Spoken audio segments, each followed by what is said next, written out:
என்றவாறு தந்தையை பார்த்து நாம் முக்கியமாய் கொடுத்தாலும்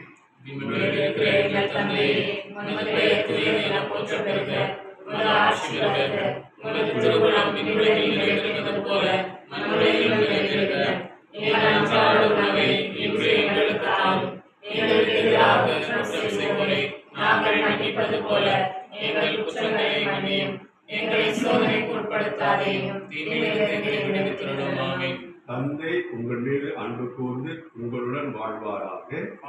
இறைமகன் இயேசு உங்களோடு தங்கி உங்களுக்கு தமது அமைதியை அருள்வாராக. இறையாவி உங்கள் மீது இறங்கி உங்களுக்கு அனைத்தையும் கற்பிப்பாராக. எல்லாம் வல்ல இறைவன் தந்தை மகன் தூய ஆவியாரின் ஆசி உங்கள் அனைவரையும் ஆசிரியத்து என்றென்றும் காப்பாராக. இயேசுவுக்கு புகழ். வாழ்க.